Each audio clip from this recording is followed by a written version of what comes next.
So this video was taken late last night in Cancun, Mexico, recording the Portuguese national team arriving in Mexico. They had arrived first in plane, then they took a bus to the hotel. But the reason why the team flew out to Mexico is because they're actually going to be playing Mexico on an international friendly at the Estadio Azteca. They renamed it to be called the Estadio Banorte. I don't know why they did that. I heard that it was for sponsor reasons. Okay. But I wanted to take this moment to really appreciate the Estadio Azteca, one of the most historical stadiums in the entire world. Like, there has been 3 different World Cups hosted in this stadium, with an additional one coming. I feel like sometimes when we talk about some of the most beautiful stadiums in the world, our minds are sometimes too quick to think about stadiums in Europe, but what about stadiums in America, bro? Like, for example, these are the stadiums in Guadalajara and in Monterrey, and when we just look at them, bro, and we look at that view, the mountain, the stadium right there, like, come on, brother. But then taking us back to the Estadio Azteca, this is not only one of the most historical stadiums of all time, but I would even rank it as one of the most beautiful stadiums in the entire world. Like, I even compare it with the Santiago Bernabeu, not only for its capacity, but also for its history, and most importantly, because it continues to be an iconic stadium today. Like, there's a lot of stadiums in the world, like, for example, from the 2014 World Cup, many of those stadiums aren't even in existence today. But the Estadio Azteca, unlike all those other stadiums, continues to be one of the most iconic stadiums in the world. The Portuguese national team will be playing there, but unfortunately, Cristiano Ronaldo wasn't able to travel because of injury. Please drop a follow and let me know what you think.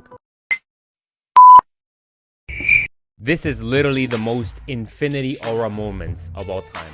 Messi dribbles 2 players from Peru, and these brothers are literally smiling. Not just them, also Messi. Like, to me, this is crazy, bro, because this is like Argentina. Like, this is your nation, right? People don't mess about with your nations. When it comes to Messi, these brothers don't even care. They're like, oye, compa, we just got dribbled by Messi. By Messi.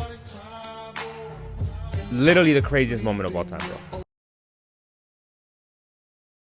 So the other day I found this highlight video of Kylian Mbappé against Liverpool in last season's Champions League. And if there's one thing that you notice about this video, it's the fact that Kylian Mbappé loses the ball and then Liverpool go on the counter-attack. Kylian Mbappé actually stops in the middle of the park and fails to defend, and Liverpool almost score a goal-scoring opportunity. They almost scored the goal in this opportunity. And the reason why I bring this up is because right now there's some Madrid fans, in specific one Madrid fan that I saw, I'm not going to reveal his name, but who is saying, and a lot of Madrid fans are agreeing with him, he is essentially blaming us Barcelona fans for the fact that there's internal war between Real Madrid fans of Mbappé FC and Vinicius Jr. FC, that it's us Barcelona fans who created this war, and that because we created this war, therefore Kylian Mbappé began to underperform and all this stuff. But again, I show this video to kind of show, like, prove that it wasn't necessarily us Barca fans to blame. This was clearly from last season's Champions League. Mbappé was still early on arriving at Real Madrid at this stage in the season, and you already began to see how Kylian Mbappé was already kind of like affecting Real Madrid negatively. It was very early on, but he was beginning to affect them. You can see how in that video, Kylian Mbappé not only loses the ball, but then he even fails to defend properly. Like, that, what that showed me at that instance, in that moment, was lack of effort, essentially. Now, Kylian Mbappé still went on to become Real Madrid's top goal scorer across all competitions, and even in this season alone. So I'm not trying to say that Kylian Mbappé is a bad player or anything like that, but I am trying to defend us Barca fans from those Madrid accusations who say that it is us Barca fans to blame for Kylian Mbappe's poor performances or for Kylian Mbappe's internal battle between himself and Vinicius Jr. Like, if there is one thing that we should be talking about, is the injuries in itself with Kylian Mbappé. Like, look, maybe the reason why he hasn't been able to perform at his best level is because the own medics, the own doctors at Real Madrid haven't taken proper care of him. Again, I'm only bringing this up because we Barca fans are the ones that are getting accused for this internal battle at Real Madrid, when in reality, I think that Madrid should focus first on taking good care of Kylian Mbappé so that he can actually be performing at the top level and not be losing those balls without the effort to be able to defend. That's all that I'm saying, essentially. Please drop a follow and let me know what you think.